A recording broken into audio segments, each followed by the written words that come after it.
मुझे एक जीवन साथी की तलाश है। क्या कहा? मुझे एक जीवन साथी की तलाश है। महाराज जी, आप तो साधु हैं, श्रमण हैं। जीवन साथी तो श्रावक मार्ग में होता है। दाम्पत्य जीवन जो जीते हैं वो एक दूसरे के जीवन साथी होते हैं। श्रमण मार्ग तो मोक्ष मार्ग है और मोक्ष मार्ग तो अकेले का ही होता है। फिर आपको जीवन साथी की तलाश है, ये बात हमें समझ में नहीं आ रही। आप लोगों की दृष्टि में ये बात रूढ़ हो गई है कि जो पति है पत्नी उसकी जीवन साथी, और जो पत्नी है पति उसका जीवन साथी। मैं पूछना चाहता हूं, यदि किसी पति पत्नी में विवाह के कुछ वर्ष बाद तलाक तो ना हो, लेकिन वो अलग अलग रहने लगें, बच्चे भी हैं, एक दूसरे से कोई संपर्क ना हो, 10 वर्ष तक वो एक दूसरे से बात भी नहीं करते, ऐसे भी कई दंपत्ति हमारे नज़रों में हैं, तो क्या हम उनको जीवन साथी कहेंगे? जीवन साथी का अर्थ है जो जीवन भर साथ निभाए, जो हमारे सुख दुख में हमारे जीवन को जीने में सहायक हो, वो जीवन साथी। आप सोच रहे होंगे महाराज जी को जीवन साथी की तलाश है, मतलब महाराज जी विवाह करना तो नहीं चाहते। ऐसा नहीं है। एक फिल्म देखी थी, हाथी मेरा साथी। उसमें जो हाथी था वो जो महावत था, हाथी का जो सवार होता था, एक दूसरे के वो जीवन साथी थे।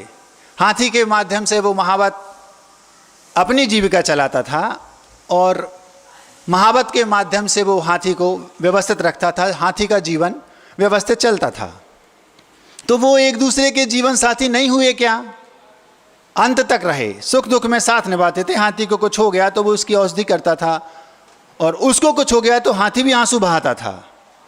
दोनों का जीवन अंत तक एक साथ चला। तो क्या वो जीवन साथी नहीं हुए?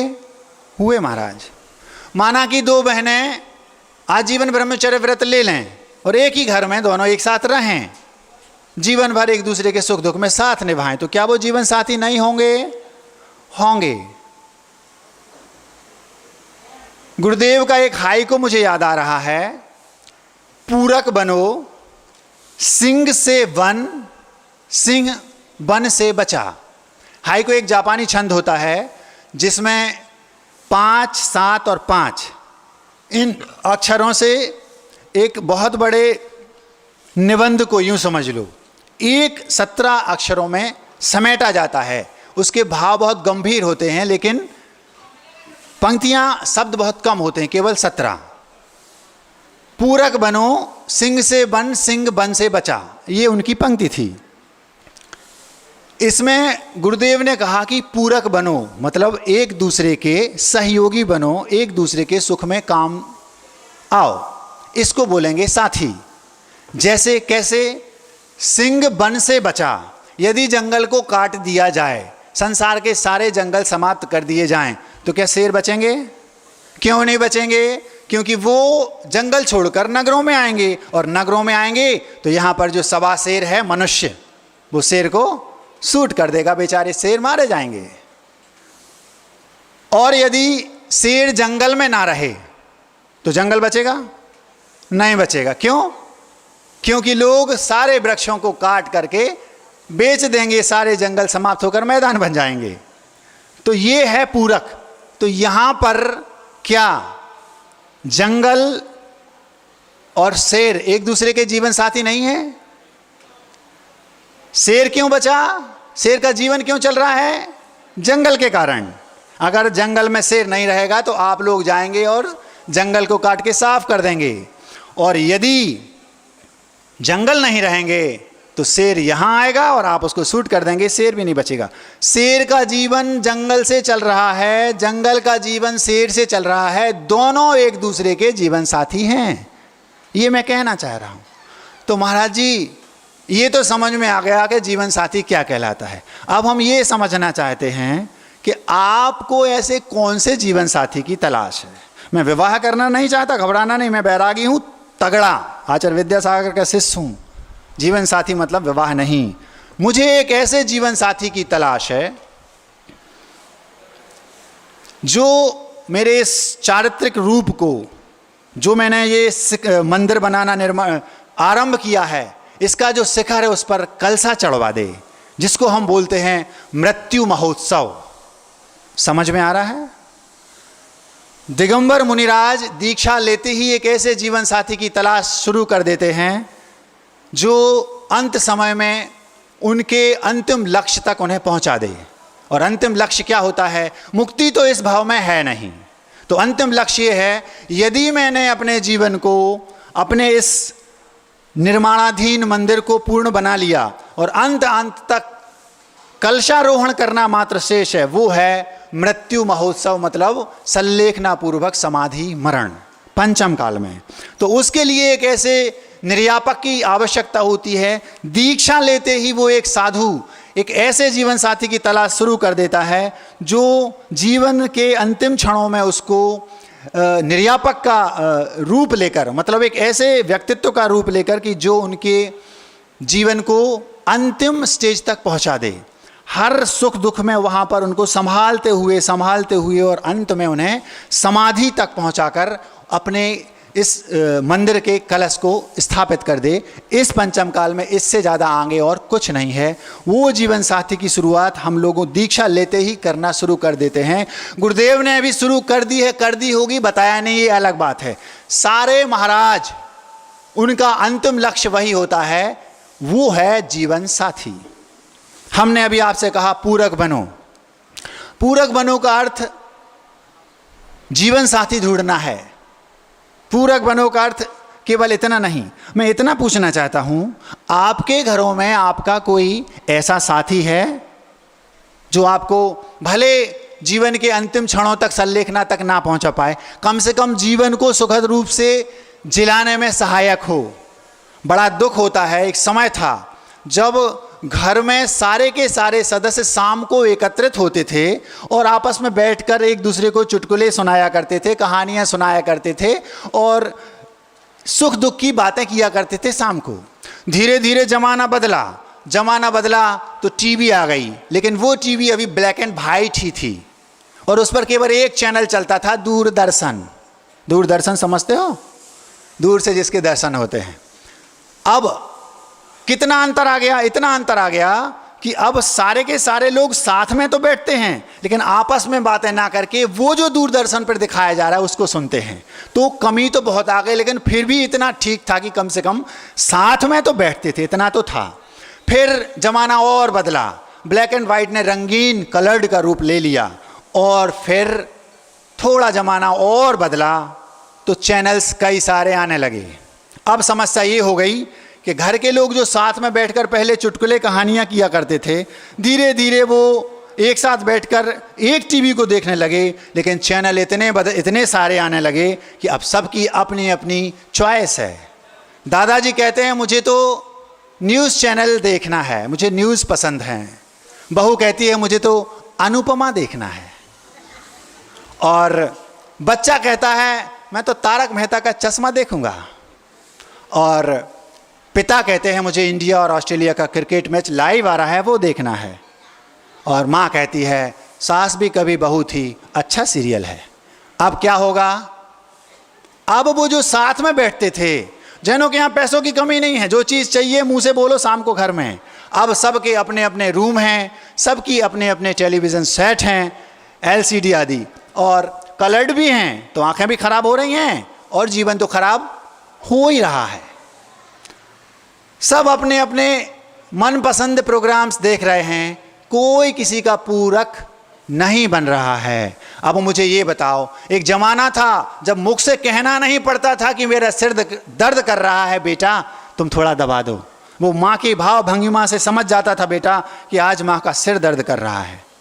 एक जमाना था जब पति अपनी पत्नी से पूछता नहीं था, उसके चेहरे की भाव भंगिमा से पता चल जाता था कि इसको आज कुछ वीकनेस लग रही है, उसका उपचार करता था। आज माँ बेटे से बोलती है बेटा मेरा सिर दर्द कर रहा है, तो बेटा बोलता है माँ मेरा सीरियल आ रहा है अभी, आप दीदी से बोल दो वो दबा देगी।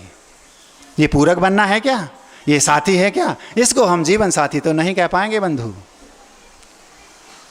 हमें पूरक बनना है, जीवन साथी की तलाश करनी है। जिसे आपने जीवन साथी बनाया है कहीं वह शब्दों का जीवन साथी तो नहीं है। महाराज जी शब्दों से क्या मतलब? एक बहुत अच्छी पंक्ति मैंने पढ़ी थी, शब्द से याद आ गई।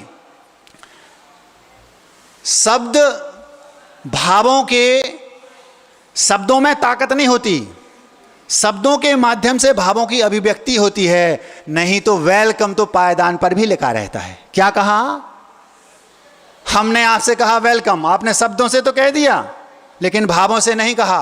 तो भावों से नहीं कहा तो उस शब्द का कोई मूल्य नहीं। क्यों? क्योंकि वेलकम तो पायदान पर भी लिखा रहता है, अलग से शब्द कहने की जरूरत नहीं है।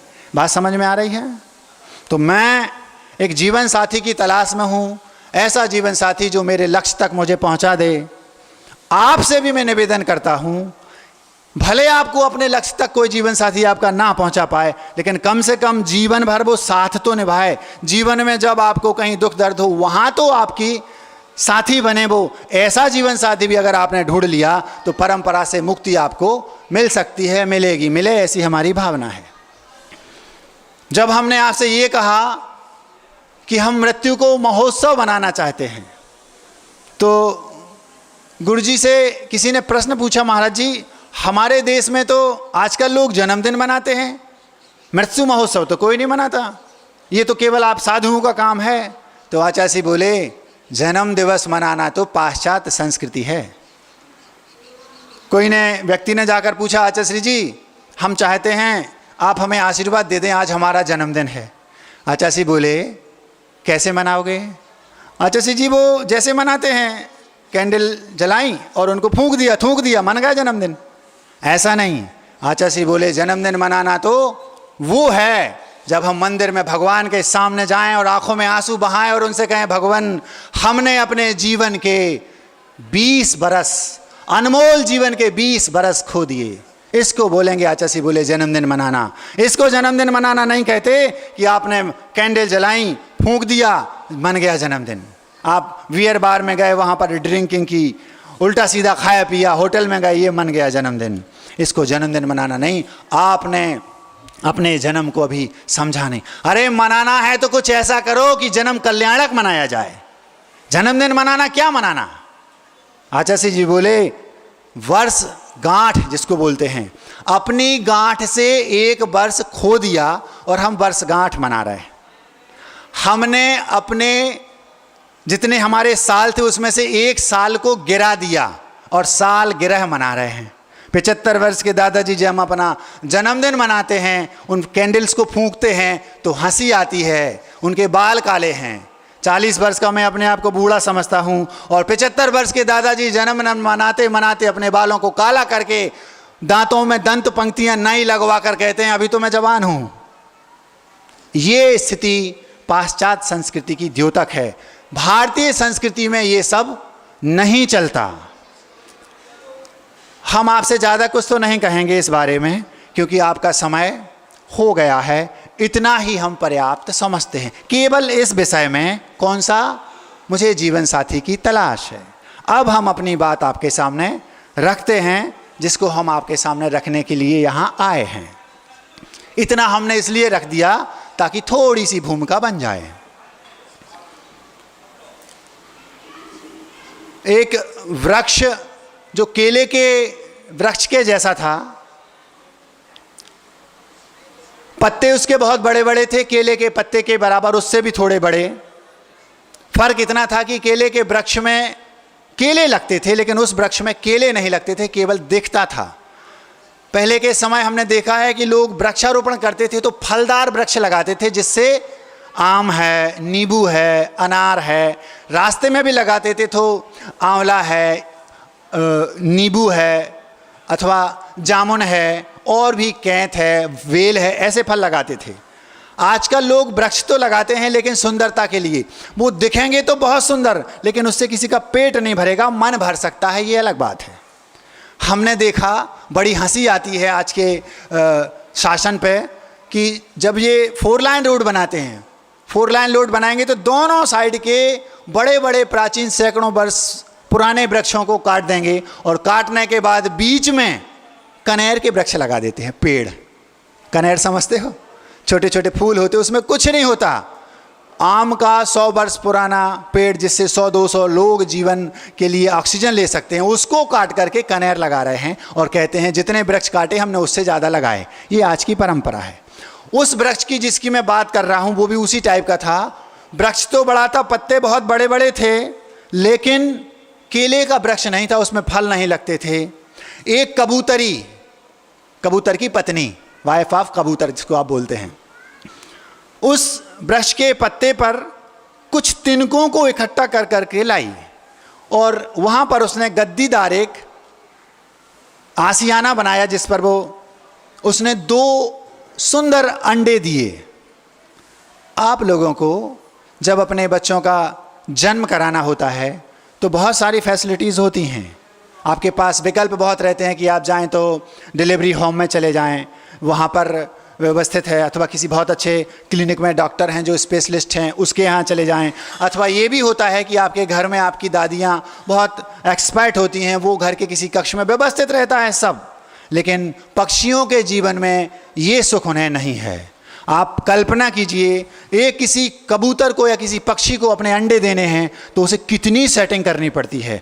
वो चाह कर भी किसी ज़मीन पर अपने अंडों को नहीं दे सकती, भले वो तिनकों को चाहे तो ज़मीन पर इकट्ठा करके रख ले, नहीं, क्योंकि उन्हें डर रहता है कोई कुत्ता आदि बिल्ली आदि ना ले जाए। उन्हें ज़मीन से 5-7 फीट ऊपर अपनी व्यवस्थित करना पड़ता है उस स्थान को, और वहाँ पर वो अपने अंडे देती है। एक और बात, आपके यहाँ गद्दे व्यवस्थित रहते हैं पहले से जिस पर लेटाया जाता है, लेकिन उनके यहाँ उन्हें एक एक तिनके को दूर दूर से चुनकर लाना पड़ता है और उस स्थान को गद्दीदार बनाया जाता है, फिर उस पर वो अंडे देती है। कितनी सेटिंग करनी पड़ती होगी उसको सोचो आप, आपसे ज़्यादा उसको बुद्धि लगानी पड़ती होगी, आपको कुछ नहीं करना पड़ता। एक कबूतरी ने ऐसे ही उस बहुत बड़े पत्तेदार वृक्ष पर, उसके एक पत्ते पर वो तिनके इकट्ठे किए, मजबूत पत्ता था, और उस पर 2 सुंदर अंडे दिए। ये बात सत्य घटना है और हम लोगों की आंखों देखी है, वो रख रहा हूँ। थोड़ी देर में आपको समझ में आ जाएगा कि मैं कहना क्या चाह रहा हूँ। अब उसने ये भी देख लिया, उस कबूतरी ने, कि जहाँ पर वो अंडे देती है वहाँ एकांत होना चाहिए। यदि एकांत नहीं है तो वो वहाँ पर अंडे नहीं देती। अब ये वहाँ की बात है जहाँ पर एक मैरिज गार्डन था। मैरिज गार्डन लॉकडाउन के कारण, लॉकडाउन के समय की बात है, उस समय लॉक था। 2-2.5 महीने उस मैरिज गार्डन में कोई नहीं गया। गार्डन के सामने वो कक्ष जो थे उसके सामने गार्डन था, उसमें वो वृक्ष लगा था, उस पर उसने वो अंडे दिए।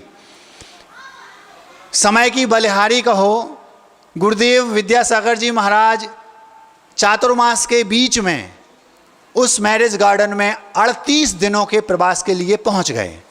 मैं उन 7 महाभाग्यशाली महाराजों में भी एक था। आचार्य श्री जी के साथ केवल 7 महाराज थे जो उस मैरिज गार्डन में 38 दिन तक रुके। इंदौर निर्वाणा मैरिज गार्डन की ये बात है। जब हम लोग उस अंदर गार्डन में गए तो उस कबूतरी ने स्वप्न में भी नहीं सोचा होगा कि यहाँ कोई आएगा। इत्तेफाक से जिस कक्ष में मुझे रोका गया उस कक्ष के सामने वो वृक्ष था। जैसे ही मैंने देखा तो उस पर 2 सुंदर अंडे रखे थे। जब मैंने उस अंडों को देखा तो दौड़ के गया आचार्य श्री जी के पास, और आचार्य श्री जी का कक्ष हमारे कक्ष के पास था। ऐसा नहीं, आचार्य श्री जी का कक्ष हमारे कक्ष के पास नहीं था, आचार्य श्री जी के कक्ष के पास हमारा कक्ष था। ये पाश्चात्य भाषा है क्या? हमारे माता पिता हमारे साथ रहते हैं और हमारे माता पिता के साथ हम रहते हैं। हम अपने माता पिता के साथ रहते हैं, ये भारतीय संस्कृति है, और हमारे माता पिता हमारे साथ रहते हैं, ये पश्चिमी संस्कृति है। मेरे कक्ष के बाजू में गुरुदेव का कक्ष नहीं था, गुरुदेव के कक्ष के समीप मेरा कक्ष था। मैं गया, गुरुदेव जिस कक्ष के सामने, जिस कक्ष में मैं हूं उसके सामने एक वृक्ष है, उसके पत्ते पर किसी कबूतरी ने 2 अंडे दिए। अच्छा, गुरुजी ने पिछी उठाई, चलो देखते हैं। पास में ही था, मुश्किल से 25 कदम। मैं और निरामय सागर जी और निरोग सागर जी थे, तीनों साथ में आए। आचाश्री देखते, ए दूर रहना, उसको अभय दो, उसको डर ना लगे, वो अभी भयभीत है। भयभीत है कौन? कबूतरी, क्योंकि उसको डर लगेगा ये कौन आ गया, अभी तो कोई था नहीं। कोई बात नहीं। जब 1-2 दिन हो गए, आचार्य ने देखा, हाँ कुछ कहना नहीं, उससे दूर रहना, देखना है, उसको पीछे से डर लगेगा, दूर रखना, और कुछ गड़बड़ नहीं होना चाहिए, कोई आना नहीं चाहिए। जी गुरु जी, जैसा आपने कहा वैसा होगा। और आचार्य जी अपने कक्ष में चले गए। अब हम लोग दूर से उसको ऐसे यूं देखते थे, 5-6 फीट की ऊंचाई पर था वो पत्ता, उस पर वो कबूतर की अंडे। 2 दिन तक वो कबूतरी कहीं नहीं गई, वो भय से भयाक्रांत थी। उसने सोचा पता नहीं ये कौन लोग हैं, लेकिन जब 2 दिन में उसने समझ लिया कि ये लोग तो सज्जन हैं, सब इस भाषा को समझते हैं। याद रखना, साधु की भाषा को आज के मनुष्य भले ना समझें, लेकिन पक्षी पशु अवश्य समझते हैं। उस पक्षी ने समझ लिया ये तो साधु हैं, उसने कुछ भी नहीं बोला और प्रसन्न रहने लगी। और अब तो वह उड़ के भगने भी लगी, और 2-2 घंटे वो नदारद रहती और खा पी कर अपना आ जाती।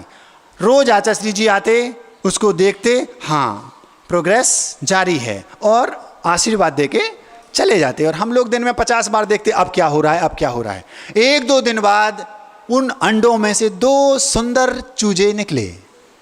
जैसे ही हुए हम लोग गए, आचार्य जी वो अंडे फूट, अच्छा चलो। फिर आचार्य उठ के आए, देखा 2 छोटे छोटे सुंदर चूजे उसमें से बाहर आ गए। वो कबूतरी वहीं बैठी। अब उसको हम लोगों का बिल्कुल भी भय नहीं लग रहा था। कोई बात नहीं, आचार्य जी ने फिर आशीर्वाद दिया, उन्हें डर नहीं लगना चाहिए, पीछे दूर रखना। जी गुरु जी। और आचार्य जी वापस चले गए।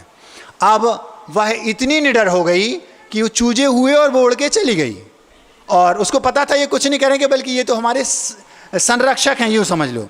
अब कुछ देर बाद, 1-2 घंटे बाद, वह अपने मुंह में कुछ दाने वगैरह लाई, उसको चबाया उसने, और नीचे से दोनों पक्षी ऊपर मुंह किए हैं खोले, और ऊपर से वो एक एक के मुंह में डाल रही है। जैसे ही ऐसा दृश्य हुआ, हम लोग फिर गए, आचार्य जी ऐसा हो रहा है, अच्छा चलो। फिर आचार्य उठ के आए और उन्होंने देखा, क्योंकि इस समय तक आचार्य जी धीरे धीरे स्वस्थ होने लगे थे, वो उनका मन भी स्वस्थ रहा, इसलिए हम लोग ये बातें उन्हें बताते थे, और उन्हें भी इस टाइप के दृश्य देखने में आनंद आता था। और हमें तो उनको देखने में आज आनंद आता है, उस समय तो आता ही था। अब जैसे ही वो दृश्य आचार्य जी ने देखा, देखो ये है क्षुधा की वेदना। आचार्य जी बोले ये है संज्ञा, आहार संज्ञा जिसको बोलते हैं। कोई बात नहीं, धीरे धीरे 1 दिन, 2 दिन, 3 दिन, 4 दिन, 5 दिन, 6 दिन निकलते गए, और वो पक्षी बड़े हो गए। उनकी जो प्रोग्रेस है बहुत जल्दी जल्दी होती है, ध्यान रखना। अब जब वो बड़े हो गए तो आचार्य जी रोज़ देखने आते थे, आशीर्वाद देते थे। अब वह जो चिड़िया कबूतरी थी, जब वो पक्षी इतने बड़े हो गए, 8-10 दिन ये क्रम चलता रहा खिलाने खाने का। और एक दिन की बात है, बड़ी अजीब व गरीब घटना घटी, उसे आप ध्यान से सुनेंगे। वो क्या घटना थी? जब उस कबूतरी ने देख लिया कि मेरे बच्चे परिपक्व हो गए हैं, मेरे बच्चों के पंख आ गए हैं, मेरे बच्चों के पंखों में उड़ने की सामर्थ्य है, तो उस कबूतरी ने उस पत्ते पर से उन बच्चों को धक्का देने का प्रयास किया। अब वो बच्चे अंदर घुस रहे हैं और माँ उन्हें धक्का दे रही है। आप लोग सुन रहे हैं? अब वो कबूतरी के बच्चे सोचते हैं, जिस माँ ने मुझे जन्म दिया, जिस माँ ने मुझे खिलाया पिलाया, इतनी व्यवस्था की, इस माँ को आज हो का गया है। क्या हो गया है मेरी माँ को? क्यों मुझे ये धक्का दे रहे हैं? समझ में नहीं आ रहा। मेरी माँ ऐसी तो नहीं थी। उनके मन में वो विचार आने लगे जो आज आपके बच्चों के मन में आ सकते हैं, आ रहे होंगे। जब माँ अपने बच्चे को डांटती है तो आज के बच्चों के मन में ये भाव आते हैं, मेरी माँ मुझे प्यार नहीं करती। बच्चों, ये तुम्हारी भूल है। माँ कभी कुमाता हो नहीं सकती। पूत सपूत कपूत भले हो, लेकिन माता नहीं कुमाता। पूत भले ही सपूत हो कपूत हो सकता है, लेकिन माता सुमाता ही होती है, कभी कुमाता नहीं होती। हम समझ नहीं पाते अपने माता पिता को और हम उन्हें गलत कह देते हैं, हमारी माँ हमें अब स्नेह नहीं करती, वो तो छोटे भैया बहू को चाहती है। यह आपकी गलत फहमी है। उन बच्चों की भी वही गलत फहमी थी। वो दोनों के दोनों सोचते हैं मेरी माँ को हो क्या गया है, अब ये मुझे प्यार नहीं करती, पसंद नहीं करती, स्नेह नहीं देती, कुछ ना कुछ तो गड़बड़ है, इसके दिमाग में कुछ ना कुछ तो फितूरी है। फितूरी माँ के दिमाग में नहीं बच्चों, तुम्हारे दिमाग में है। माँ तो आपको आकाश की ऊंचाइयों को छूने के लिए प्रेरित कर रही है। माँ ये कह रही है बेटा जाओ खुले आकाश में उड़ो, आकाश की ऊंचाइयों को छुओ। उसे पता है कि तुम्हारे अंदर वो क्षमता है, लेकिन आप चाहकर भी, आपके अंदर इच्छा है कि मैं अपनी आकाश की ऊंचाइयों को छू लूं, लेकिन आप छू नहीं पाते। क्यों? क्योंकि आपके पास इच्छा तो है लेकिन आत्मविश्वास नहीं है। आपकी माँ को पता है कि मेरे बच्चों में क्षमता है, वो आपको आत्मविश्वास देना चाहती है, प्रेरित कर रही है, लेकिन आप माँ को गलत समझ रहे हैं। माँ को गलत मत समझना, अपने आप को देखो गलती किसकी है। इस सभा में जितने लोग बैठे हैं, मैं उनसे कहना चाहता हूं, ऐसा नहीं कि मां की गलती थी, यही कंडीशन आपकी है। गलती मां की नहीं है, गलती आपकी है। हो सकता है इस सभा में बैठने वाले, सुनने वाले इस वक्तव्य को कोई IAS ऑफिसर बनना चाहते हो, ऊंची उड़ान भरना चाहते हो, कोई PM CM बनना चाहते हो, कोई CA CFA CMA CS बनना चाहते हो।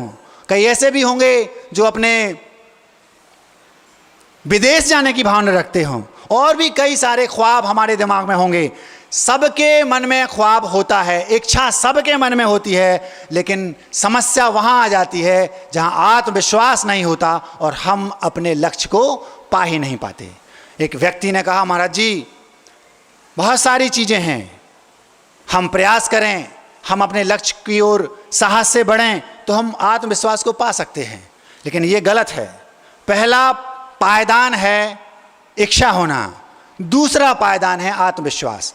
बिना आत्मविश्वास के ना तो आप साहस कर सकते हैं अपने लक्ष्य को पाने का, ना आप उसका अभ्यास कर सकते हैं, ना उसकी ओर प्रयास कर सकते हैं, ना आपके अंदर वो दृढ़ता आएगी कि हम अपने लक्ष्य को पाएं, और ना ही आपके अंदर वो उत्साह शक्ति जागृत होगी बिना आत्मविश्वास के, और ना ही आपके अंदर वो जुनून पैदा होगा कि मुझे अपने लक्ष्य को पाना है।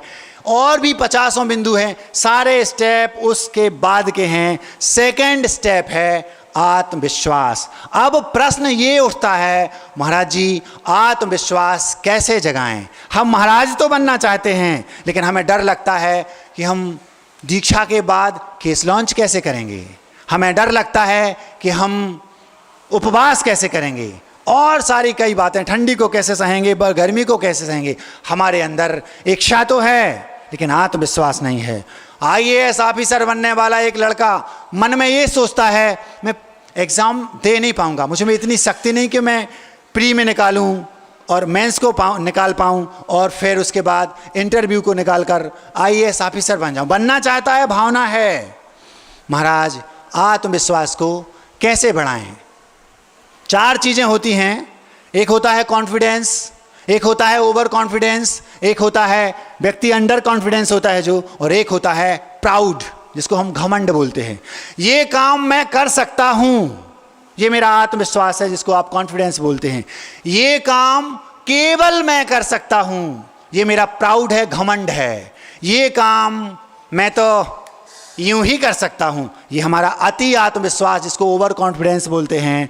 और ये काम जिसको हम बोलेंगे अंडर कॉन्फिडेंस व्यक्ति, मैं तो नहीं कर पाऊंगा।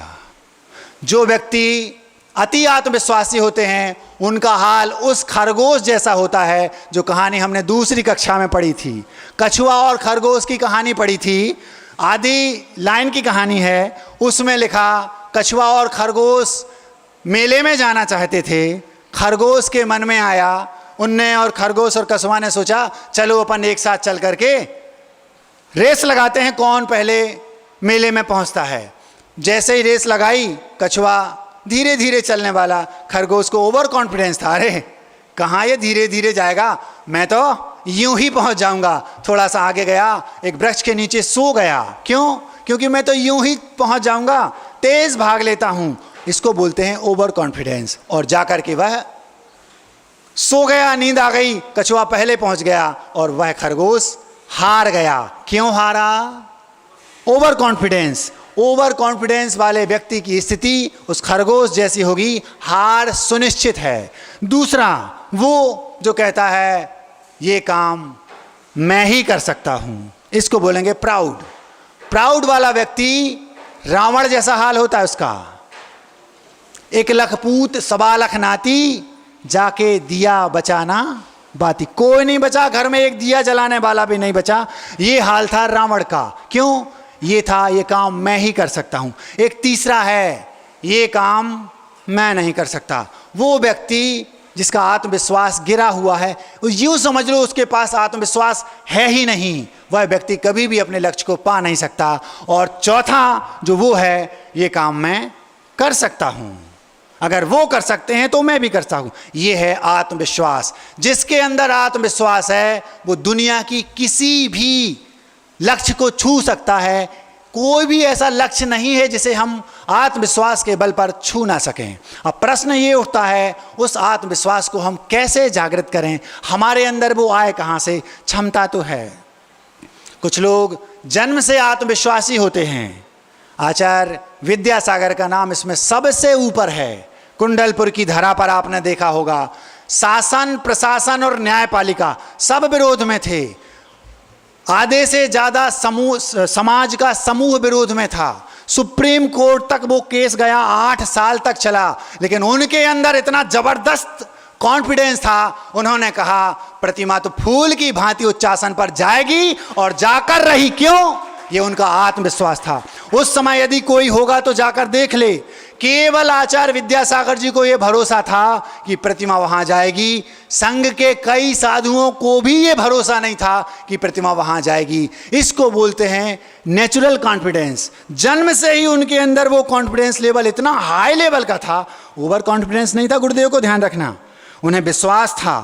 उन्होंने अपने जीवन की पूरी साधना उसमें लगा दी। उन्हें पता था ये होगा, और उन्होंने वो कर दिखाया जिसने कभी स्वप्न में भी नहीं सोचा होगा ये हो सकता है। मंदिर को 1-2 दिनों में तोड़ करके उसमें से प्रतिमा को व्यवस्थित निकाल करके उच्च शासन पर बैठाना, ये आचार्य विद्यासागर जी जैसे महापुरुषों का ही काम है। सामान्य व्यक्ति की तो ये सोच के बाहर की बात है बंधु। इसको बोलते हैं जन्म से कॉन्फिडेंस। अभी अभी एक छोटी सी बिटिया हमारे पास आई, मैं पीछे वहां मंदिर के पीछे पढ़ रहा था। उसके कॉन्फिडेंस लेवल को देखकर मैं दंग रह गया। इतनी छोटी सी थी, सीधी आई, नमस्ते महाराज जी। मैंने कहा हाँ बेटा। महाराज जी मैं ये सुनाऊं वो सुनाऊं? मैंने कहा ये इतनी छोटी सी है, इतना गजब का कॉन्फिडेंस। तो वो जन्म से होता है।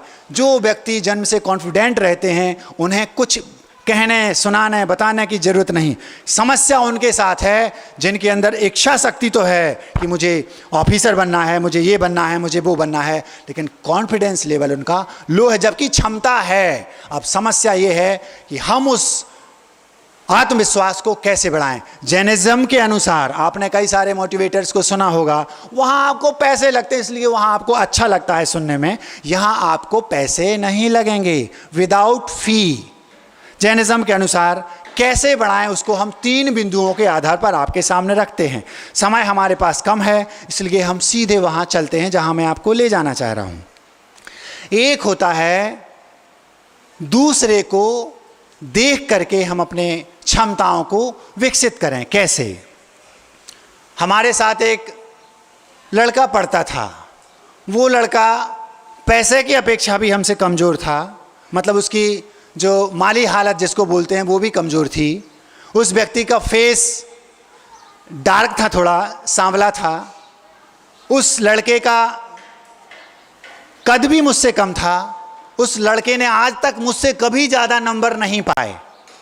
उस लड़के के फ्रेंड भी मुझसे कम थे।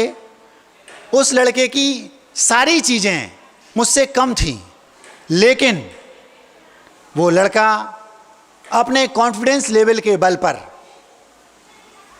IAS ऑफिसर बन गया।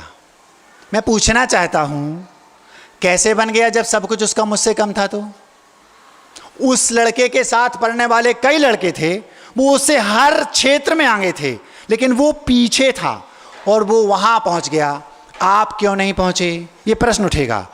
तो ऐसे लड़कों को देखकर जो अपने कॉन्फिडेंस लेवल के बल पर इतना ऊपर आ गए, उन्हें देख देख कर हम प्रेरित हो सकते हैं और हम अपने कॉन्फिडेंस लेवल को बढ़ा सकते हैं। और हमारे अंदर अगर कॉन्फिडेंस आ गया, बढ़ गया, तो हम अपने लक्ष्य को झट से, सरलता से पा लेंगे। ये हो गया एक कारण कि जिस कारण से हम दूसरों को देखकर, आचार्य विद्यासागर को देखकर हमारा लेवल अपने आप बढ़ता है, खून खोलता है। जब वो ऐसा कर सकते हैं तो हम क्यों नहीं।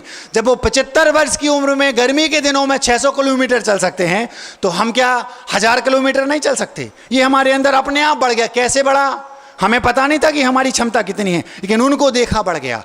ऐसे जो व्यक्ति जिस क्षेत्र में जाना चाहते हों, उस क्षेत्र में जो लोग उस लक्ष्य को पा चुके हैं, उन्हें देख देख कर उनकी क्या स्थिति थी, उनसे तो मैं अच्छा हूं, जब वो पा सकते हैं तो मैं क्यों नहीं पा सकता, उसको देख करके अपने आत्मविश्वास को बढ़ा सकते हैं। आपको YouTube पर और भी कई सारे जो पत्रिकाएं होती हैं, उनमें ऐसे कई सारे लोगों के जीवन के रहस्य मिलेंगे। आप उनको पढ़िए, जब वो ऐसा कर सकते हैं आप उनकी तुलना कीजिए अपने आप से और उनको देख देख कर अपने स्तर को बढ़ाइए।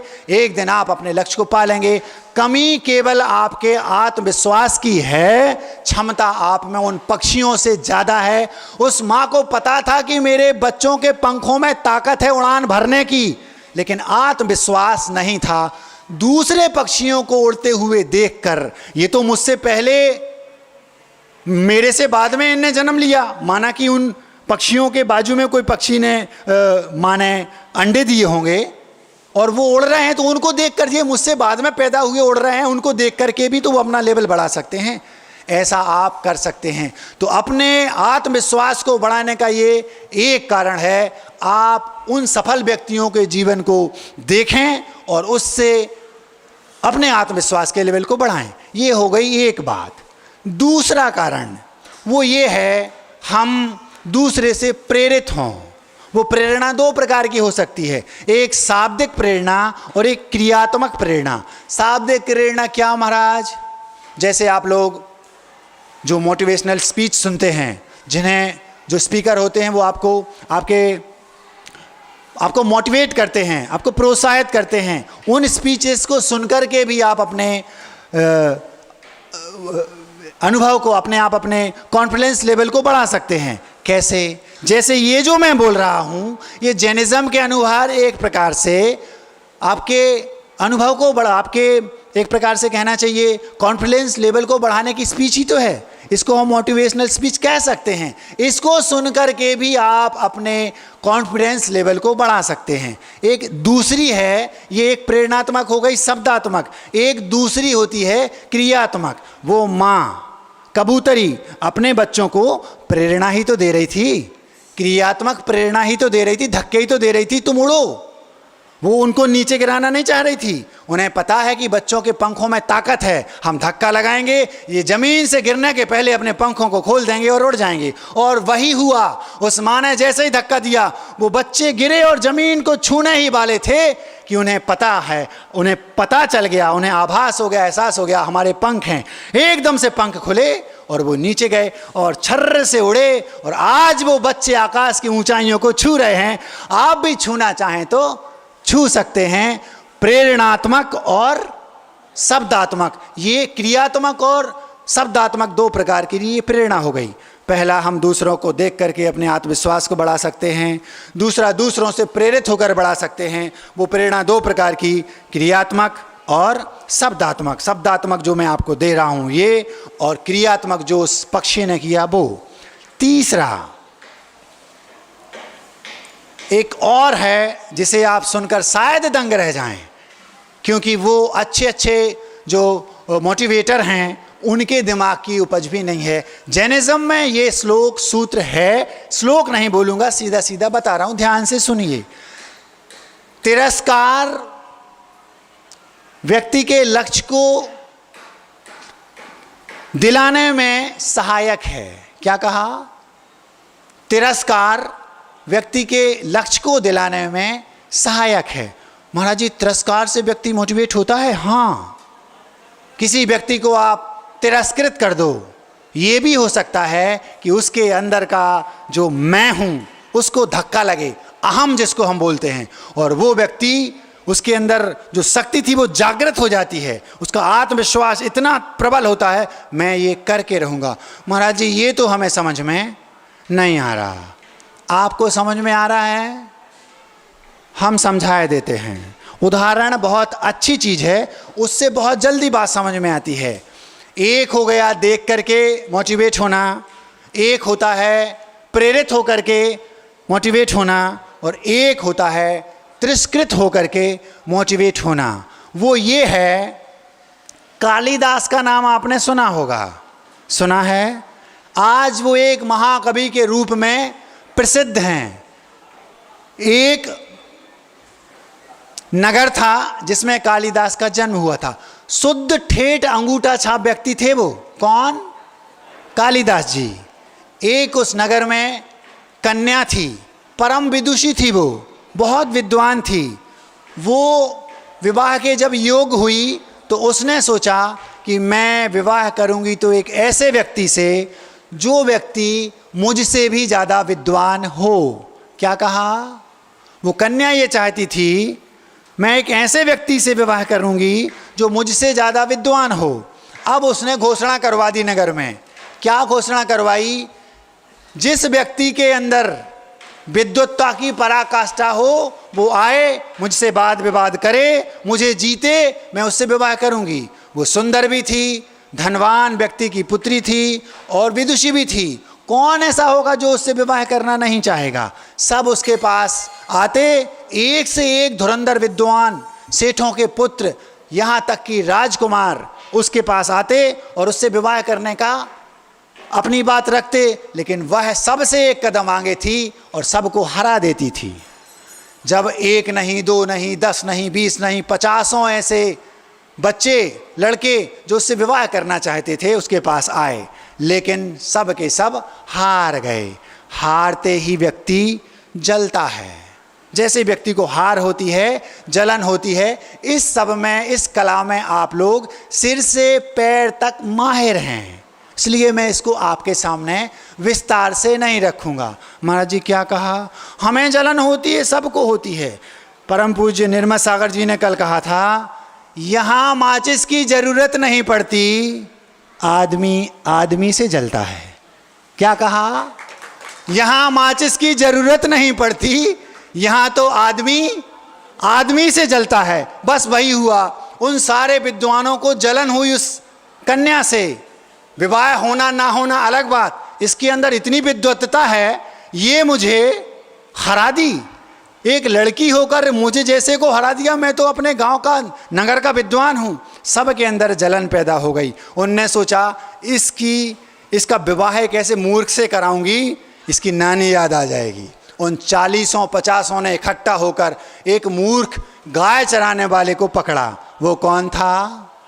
कालिदास। उनको पकड़ा। इससे ज़्यादा मूर्ख कोई दूसरा नहीं है। उन्होंने कहा, पहले से ये घोषणा करा दी नगर में, एक बहुत बड़े विद्वान इस विदुषी कन्या से वाद विवाद करने के लिए आ रहे हैं।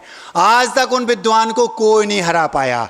जैसे आपके नगर में मैं पहली बार आया, आपके नगर में मैं आया और आपको पता चला, पहले से मेरा बहुत ज़्यादा मैंने प्रचार प्रसार करवा दिया, बहुत पहुँचे हुए महाराज आ रहे हैं। अब आपकी दृष्टि मेरी ओर मुझे देखकर क्या होगी? बहुत ऊंचे महाराज हैं। पता चला महाराज अंगूठा छाप हैं। लेकिन चूंकि आपका प्रचार प्रसार हो आज टेलीविज़न के माध्यम से केवल यही हो रहा है। आया नया उजाला 4 बूंदों वाला। कौन सा नील चाहिए? उजाला। क्यों? क्योंकि उसको पूरी दुनिया में घोषित, पार्ले जी उससे अच्छा पौष्टिक शुद्ध बिस्किट होगा वो नहीं। क्यों? क्योंकि इसको प्रचारित किया जा चुका है। जो भी चीज़, जितना पैसा उस वस्तु को बनाने में नहीं लगता, उससे ज़्यादा पैसा उस वस्तु के प्रचार प्रसार में खर्च किया जाता है। क्यों? क्योंकि लोगों के मुंह पर उसका नाम आ जाए। श्रवण सागर बहुत ऊंचे संत हैं। क्यों? पहले से पूरे नगर को पाट दिया है पोस्टरों से, इतना प्रचारित कर दिया है कि महाराज बहुत ऊंचे हैं। बस वही उस कन्या के साथ हुआ। अच्छा, इतने ऊंचे विद्वान हैं? हाँ, बस अब और वो विद्वान मुख से बात नहीं करते, आप तो मुख से बात विवाद करती हैं। वो इतने ऊंचे हैं, वो केवल इशारों में बात करेंगे। आप उनसे इशारों में क्वेश्चन पूछिए, वो आपको इशारों में उत्तर देंगे। इतने ऊंचे हैं, इतने पहुंचे हुए हैं। हाँ ठीक है। वो कन्या बैठ गई सामने, वो विद्वान जो ठेठ अंगूठा छाप थे बैठा दिया, और सारे विद्वान जो मजा लेने के लिए आए थे, ताली बजाने के लिए, वो पीछे बैठे हैं। वाद विवाद आरंभ हो गया।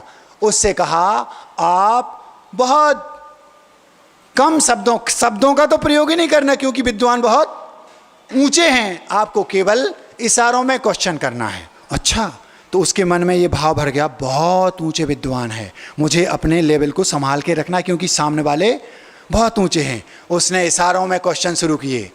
एक अंगुली दिखाई, जैसे ही एक अंगुली दिखाई उसने दो दिखा दी, क्योंकि वो तो मूर्ख था। उसने कहा, तुम एक दिखाती हो, मैं दो दिखाऊंगा। इसने सोचा बहुत ऊंचे विद्वान हैं, इसने सोचा मैंने प्रश्न किया है आत्मा एक है, और उसने कह दिया नहीं, आत्मा दो प्रकार की है, संसारी और मुक्त।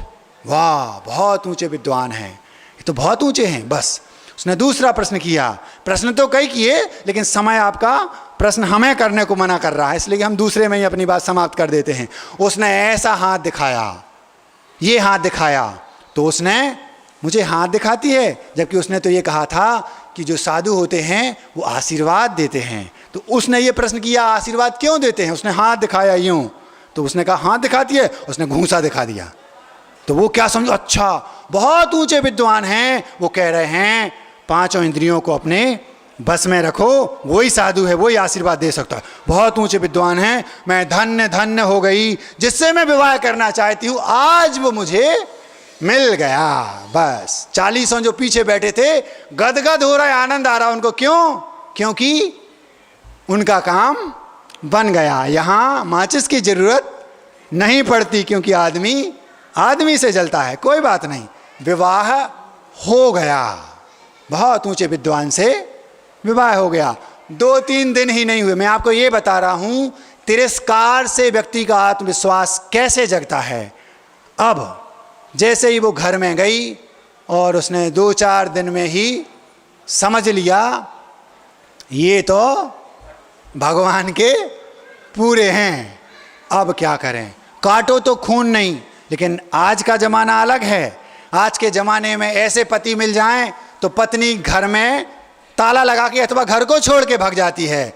वो भारतीय संस्कृति में पली बड़ी पुत्री थी, कन्या थी। उसने क्या कहा, मैं घर छोड़कर नहीं जाऊंगी, घर छोड़कर तो आपको जाना है, आप घर छोड़कर जाइए, और जब तक आप विद्वान बनकर नहीं आते इस घर की चौखट आपके लिए बंद है। जैसे ही उससे कहा उसको तिरस्कृत कर दिया गया, दिमाग खराब हो गया। एक स्त्री मुझे इतना घोर तिरस्कार कर रही है, उसके अंदर का जो कॉन्फिडेंस था, उसके अंदर का जो आत्मविश्वास था, जो सोया था, उसमें क्षमताएं तो बहुत थीं, और बस उसके अहम को, उसके मैं को ठेस लगी, और मैं इसको हरा के रहूँगा।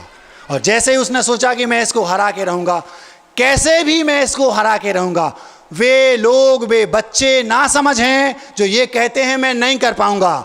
जब एक ठेठ अंगूठा छाप कालिदास बन सकता है, तो आप एक IAS ऑफिसर नहीं बन सकते, आप PM CM नहीं बन सकते, आप CA CFA CMA CS नहीं बन सकते।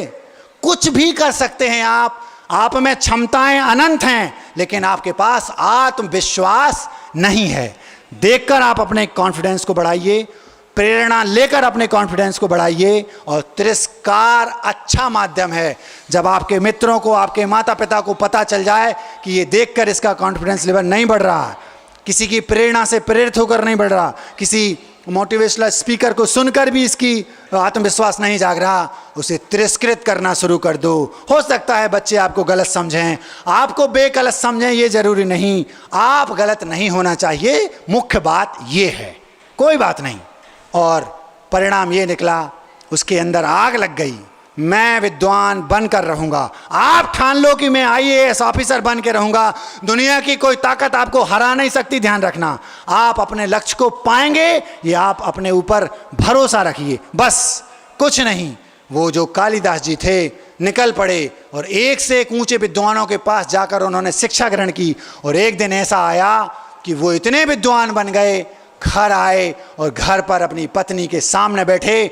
मैं आ गया हूं, भोजन बाद में करूंगा, पहले हम वाद विवाद करते हैं। उसकी पत्नी खुश हो गई, वो यही तो चाहती थी। बस बैठ गए।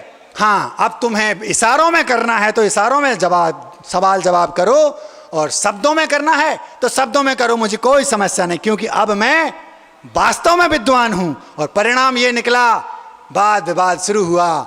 5-10 मिनट में ही वह पत्नी उससे हार गई। अब उस पत्नी की आंखों में हार नहीं थी, उसकी आंखों में जीत थी। क्यों? क्योंकि मैं अपने पति को हराना चाहती ही नहीं थी, मैं तो उन्हें आत्मविश्वास जगाना चाहती थी कि उन्हें पता था इसके अंदर क्षमता है। उस कन्या में इतनी विद्वत्ता थी, उसने 2-3 दिन में ये तो देख लिया कि इसके अंदर क्षमता है, लेकिन ये उसे पता था कि ये जागृत नहीं हो रही है। उसने तिरस्कृत करके अपनी उस पति को मोटिवेट किया और इस नए माध्यम से उसने उसके अंदर के आत्मविश्वास को जगा दिया। परिणाम ये निकला कि उन्होंने मेघदूत जैसे और भी कई सारे महाकाव्य खंड काव्य लिख डाले। आज वे कालिदास अच्छे अच्छे विद्वानों के पूज्य हैं। कैसे बने वो? जब एक अंगूठा छाप कालिदास बन सकता है तो आप अपने लक्ष्य को पा नहीं सकते क्या? महाराज जी, हमारे अंदर क्षमता नहीं। ऐसे लोगों की संगति मत करना जिनके शब्दकोश में ना है। नकारात्मकता जिनके पास है उनकी मित्रता नहीं करना। मित्रता केवल उनके पास करना। चांद तोड़ना है, चांद पर चलना है, हाँ चलो। मुझे वो बहुत अच्छा लगता है, एक फिल्म देखी थी मुन्ना भाई MBBS। उसमें मैंने देखा वो सर्किट था, सर्किट। भाई ने कुछ भी कहा, सर्किट यार एक बॉडी चाहिए, हाँ भाई हो जाएगा। क्या चाहिए? बॉडी चाहिए। क्यों? ऑपरेशन करके अंदर देखना है, लीवर कहाँ होता है, किडनी कहाँ होती है, खून कहाँ से निकलता है, हृदय कहाँ धड़कता है, दिमाग कहाँ है, ब्रेन। क्योंकि वो तो मवाली था, तो वो गया वहाँ, उसने देखा कि जो कॉलेज था जिसमें पढ़ाया जाता था, उसने बहुत गौर से देखा तो समझ में कुछ आया नहीं उसको। बोले यार एक बॉडी में 10-20 डॉक्टर वो कर रहे हैं, और वो तो उस टाइप का था कि वो सबके साथ नहीं करता। सर्किट को फोन लगा, सर्किट हाँ भाई, हाँ भाई, अरे वो यार एक बॉडी चाहिए भाई, हाँ भाई हो जाएगा। मतलब किसी की बॉडी चाहिए, हो जाएगा। उसके मुख पर आप देख लेना, कभी भी उसके मुंह पर ना नहीं होता था, हाँ भाई हो जाएगा। मतलब बॉडी चाहिए, मतलब किसी को मार करके हाँ भाई हो जाएगा। बाहर गया, एक चीनी व्यक्ति खड़ा था, थैला लिए, थैला क्यों, इसमें तुम आ जाओगे? बोले क्यों? बोले आपको मुझे अंदर ले जाना, भाई को बॉडी चाहिए। मतलब उसको ठोका पीटा, उस बोरे में घुसेड़ा, अंदर गया, भाई बॉडी आ गई। अबे मैंने जिंदा नहीं मंगाया था। ये होता है आत्मविश्वास। उसको देखकर मुझे इतना आनंद आता था, लोगों को मुन्ना भाई को देखकर आनंद आता था, मुझे उस सर्किट को देखकर आनंद आता था। वो हवा हो जाएगा, कभी उसके मुख से ना नहीं निकला। ये बहुत प्रेरणात्मक फिल्म। आप लोग फिल्मों में वो देखते हैं जो नहीं देखना चाहिए, हर एक फिल्म में वो होता है जो देखना चाहिए। आप वो देखना शुरू कर दो जो हमें देखना चाहिए, आप वो देखते हैं जो हमें नहीं देखना चाहिए। हम क्या करें, हमारी सोच ही ऐसी बन गई है। तो आप देख करके मोटिवेट हो सकते हैं, प्रेरित होकर के मोटिवेट हो सकते हैं। और तीसरा, आप किसी के प्रेरणा और देखने के अलावा तिरस्कृत होकर भी मोटिवेट हो सकते हैं। यदि कभी आपके मित्र, माँ, बहन, भाई आपको तिरस्कृत कर रहे हैं तो पहले थोड़ा बुद्धि लगा लेना, कहीं ये उस कालिदास की पत्नी जैसा तो नहीं कर रहे। सोच लेना, एक बार देख लेना कहीं गड़बड़ तो नहीं। आज होता यह है, पत्नी ने थोड़ा सा कदम खींचा, पति और शांत हो जाता है। अरे भैया, कल एक बहुत अच्छी पंक्ति पढ़ी थी, याद आ गई। वक्त अपनों के लिए भी थोड़ा वक्त निकाल लिया करो। क्या कहा?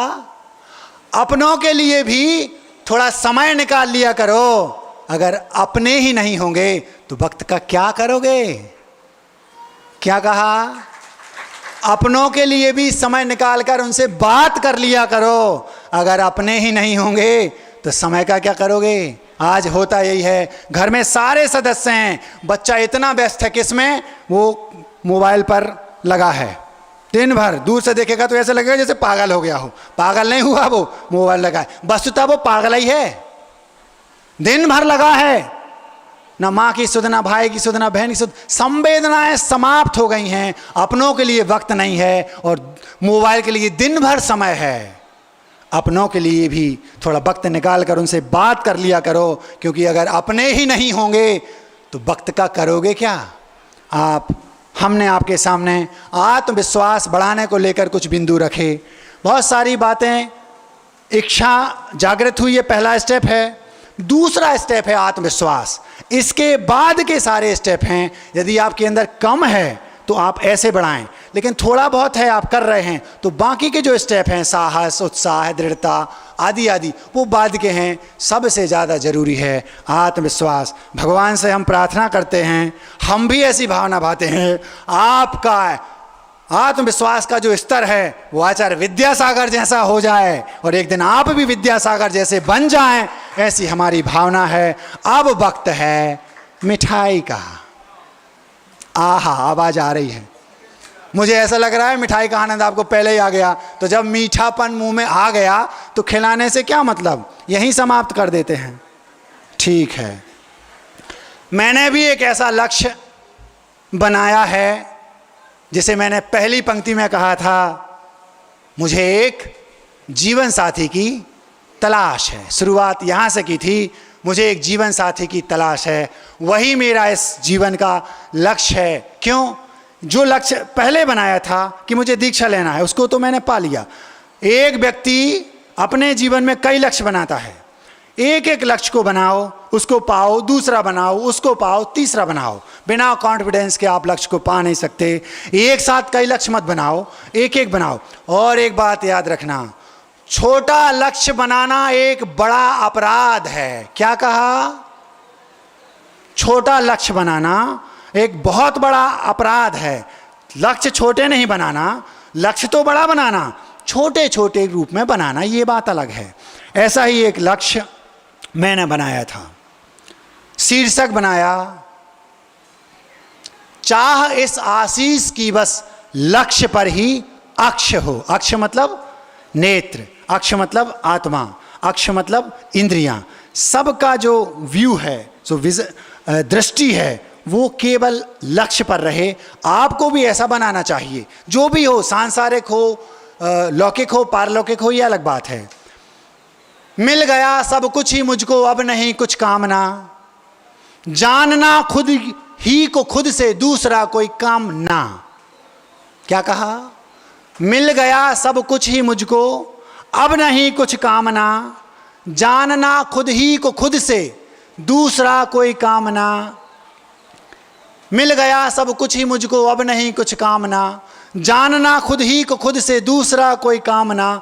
दिख रहा जो जगत श्रुत से शीघ्र ही प्रत्यक्ष हो, चाह इस आशीष की बस लक्ष्य पर ही अक्ष हो। जो जगत हमें श्रुत मतलब आगम से दिख रहा है, वो मुझे केवल ज्ञान से सर्वज्ञ बन जाऊं, साक्षात दिखे, ऐसा मेरा लक्ष्य है। वो कब मिलेगा? जब मैं अपने लक्ष्य को, इस जीवन के पंचम काल में जो लक्ष्य उसको पाऊंगा, और उसके बाद परंपरा से 2-3 भवों में अथवा 7-8 भवों में संसार से मुक्त हो जाऊंगा और उस लक्ष्य को पालूंगा जो बनाया है। मिल गया सब कुछ ही मुझको, अब नहीं कुछ कामना, जानना खुद ही को खुद से दूसरा कोई कामना। दिख रहा जो जगत श्रुत से शीघ्र ही प्रत्यक्ष हो, चाह इस आशीष की बस लक्ष्य पर ही अक्ष हो। मोह ममता मान मद सब जानना ही ठान लूं, मोह ममता मान मद सब छोड़ना ही जान लूं, प्राप्त करना ही मुझे मेरा ठिकाना ठान लूं। पूर्णता चारित्र की हो, अनस्वर सम्यक्त हो, चाह इस आशीष की बस लक्ष्य पर ही अक्ष हो। पार्थ सी हो दृष्टि मेरी। पार्थ समझते हो? पार्थ मतलब अर्जुन। अर्जुन से द्रोणाचार्य ने पूछा, क्या दिख रहा है? गुरुदेव, मुझे वृक्ष पर चिड़िया और चिड़िया की आंख, और आंख में वो काला काला जो दिख रहा है, केवल वो मसूर का दाने जैसा काला दिख रहा है। ये होती है लक्ष्य पर दृष्टि रखने वाले का और उसका आत्मविश्वास। पार्थ सी हो दृष्टि मेरी आंख चिड़िया की दिखे, जगत को अवलोकते भी लक्ष्य पर दृष्टि टिके।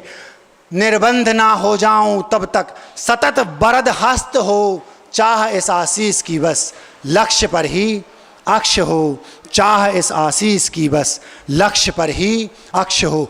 दूज के चंदा की भांति साधना बढ़ती रहे। मेरी जो साधना है दूज के चंदा की भांति। दूज का चंदा दूज को कम निकलता है, तीज को थोड़ा और, चौथ को थोड़ा और वो वृद्धिंगत होता होता होता होता होता जाता है। दूज के चंदा की भांति साधना बढ़ती रहे। प्रतिपल अपूर्व उर्मियाँ उर्मे सदा उठती रहें। उर्मियाँ समझते हो?